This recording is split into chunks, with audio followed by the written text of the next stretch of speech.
In this video, we are heading south of the border, and I don't mean Mexico, although Pedro would be proud. South Carolina butts right up to Charlotte, North Carolina, and I'm gonna go in depth and show you guys on a map not only where these towns are, what you need to know, but help you make the decision if North or South Carolina is right for you. I know this whole channel is about Charlotte, North Carolina, and living here, but that does include the border cities of South Carolina. And by the way, stick around to the very end because I'm gonna be going over some very popular spots that you might wanna take a look at when you come for a visit and come to stay.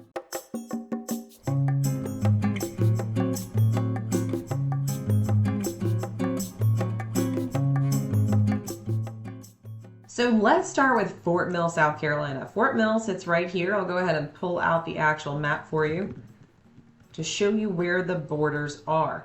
So this all within red is Fort Mill proper. That's where you're gonna have the cute little downtown, which you've seen in many of my videos, right down and through here. You've got this cute little main street in Fort Mill. This is gonna be Fort Mill proper, but the entirety of Fort Mill is this area right in and through here. It kind of swoops around a little bit and up. Now Fort Mill is quite large and the population is pretty decent at about 33,000 people. So coming right down along here, you're gonna see Fort Mill all the way down. Now Fort Mill is one of the, if not the most popular town on the border of North Carolina in South Carolina.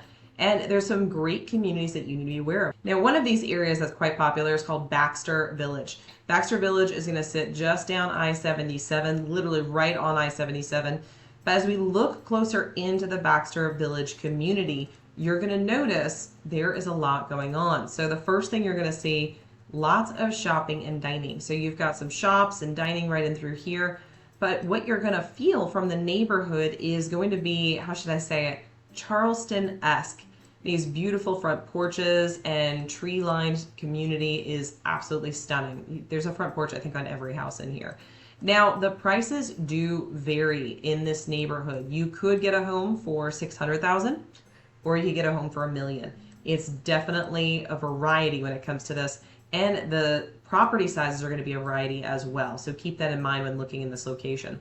But part of the reason why it's so popular, it's close to everything. You've got shopping and dining all along here. You've got the golf course. You've got Catawba Park in or kind of right over from Tega Cay. But it's all very easy to access, and all this is in Fort Mill. Another very popular area right up the road is where you've got Fort Mill proper of sorts, like I just mentioned. So that's going to be right there. And then headed over this way, this is going to take you right into Indian land. So all of this, if you can tell, this is going to be the area with the most cross intersections of large major roads, which is going to make commute times a lot faster regardless of where you're going. Now, part of the reason Fort Mill is so popular, it's the schools. Aside from the proximity to North Carolina, the schools are the number one. It's the number one district in all of South Carolina. So people are flocking here. In addition, with the home prices at about $514, that's the median, by the way, it makes it an affordable area as well. So Fort Mill as the popular one, let's go ahead and head a little bit further south. So right here we have Rock Hill. Now Rock Hill is the predominant town and or city on the border of North Carolina. It's been around for a very long time. It was the first to actually be incorporated, and you have a lot going on. The other thing is Rock Hill also has the highest population of all the towns we're going to talk about, which is 75,000 people in this area. Now, with that being said, it's a sprawling area. You can see it comes all the way over here into Spring Valley, down into Leslie. Like all of this is Rock Hill. It's a very large place. Now, with that being said, there are pockets of a variety of different houses and house prices. You've got properties that are in the 200 to 300 range. That's right, but they're going to be a small 1 or 2 bedroom with 1 bath. They might be a little bit more dilapidated looking, but they're available. That's why Rock Hill has a prominent community of investors. That's right. There are a lot of flips and renovations that go on in this downtown Rock Hill area because you've got these older homes that were built in the 20s and 30s that need regentrification.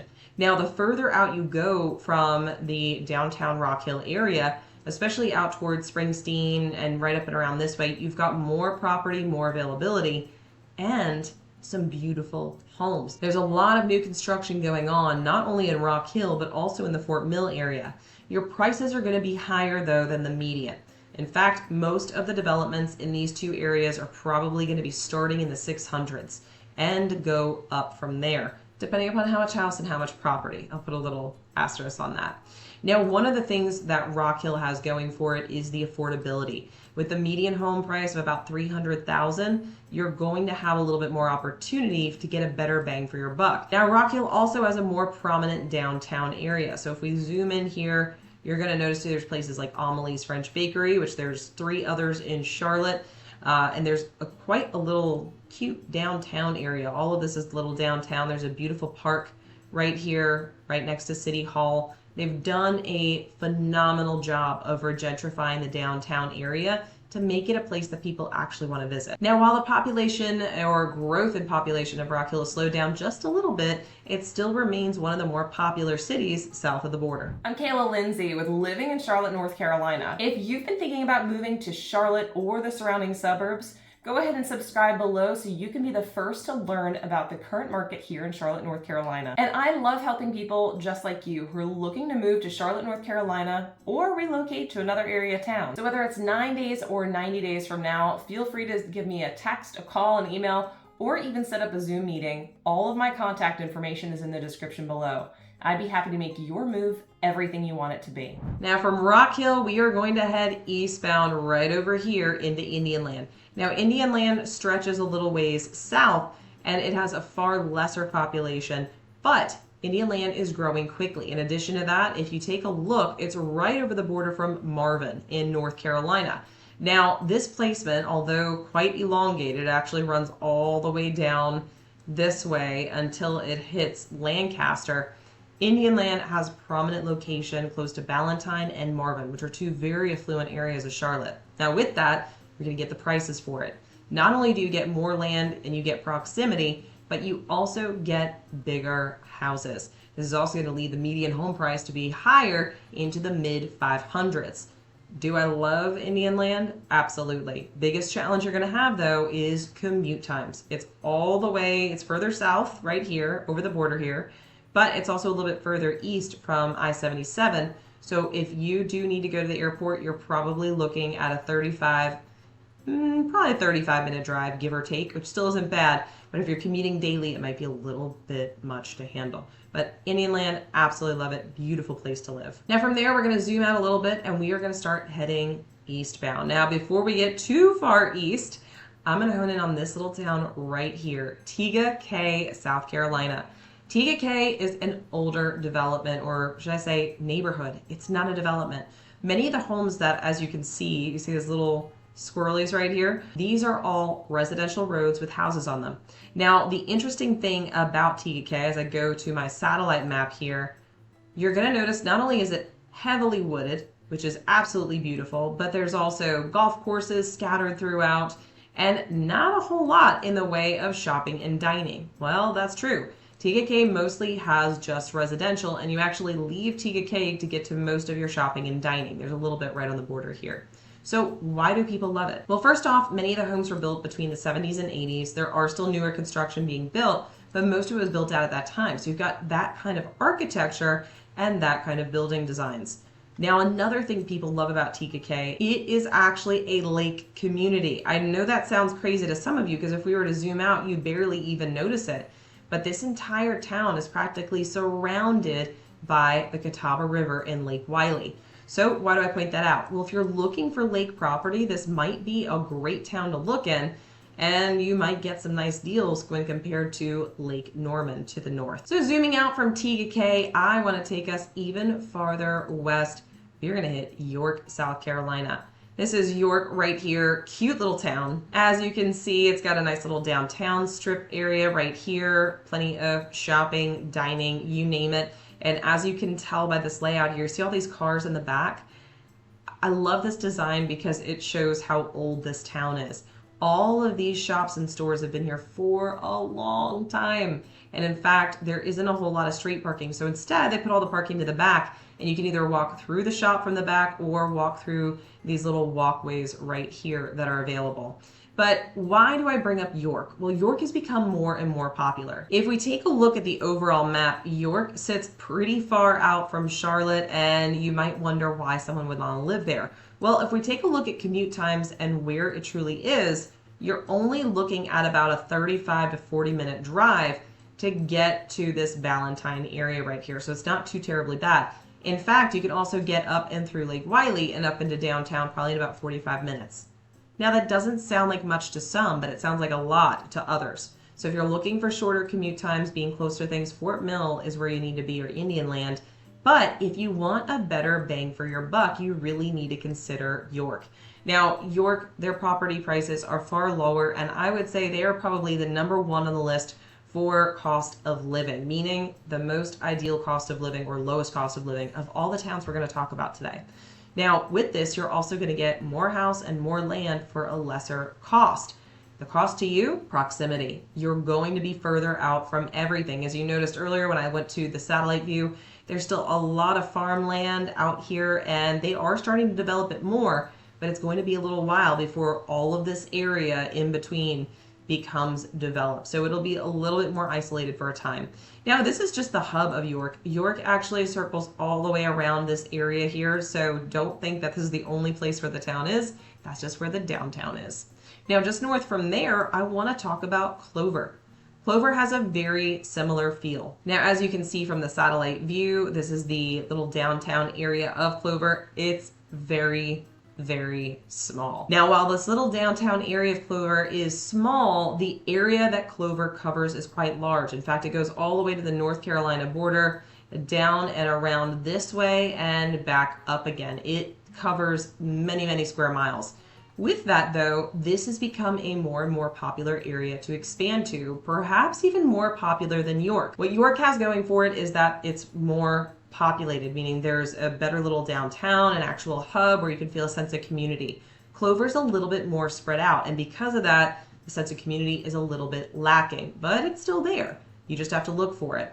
The other thing with Clover is because it comes all the way over here, you can live in Clover without living in this hub off of 321. In fact, you could actually be living right over here near Lake Wylie and still be in Clover. Well, Clover has ideal property prices, and I really feel that the cost of living is phenomenal. You're going to find more properties, more land, and more of everything when it comes to abundance in the Clover region than you would in areas like Lake Wylie or Fort Mill or Rock Hill, even Tega Cay. Now, if you're looking to get that lake life, but you don't want to be in or on Lake Wylie, this also might be your next best bet. Low crime rates, easy access to the airport as well as uptown Charlotte. If you take a look, Clover's also right here. You could pop right in over the border and be at the Charlotte Douglas International Airport, which is right here, in just about 25 to 30 minutes. This is a reasonable time in my opinion, so this might be the perfect place for you. And last but not least on this list, Lake Wylie. Now, I bring this up last because this can be confusing for some folks.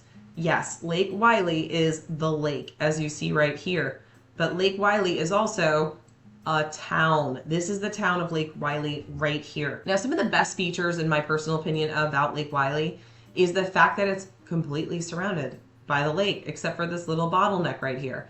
The other wonderful thing is there are a variety of styles of homes. Now, Lake Wylie, while it's not just right here, yes, it does have other areas right down along this way.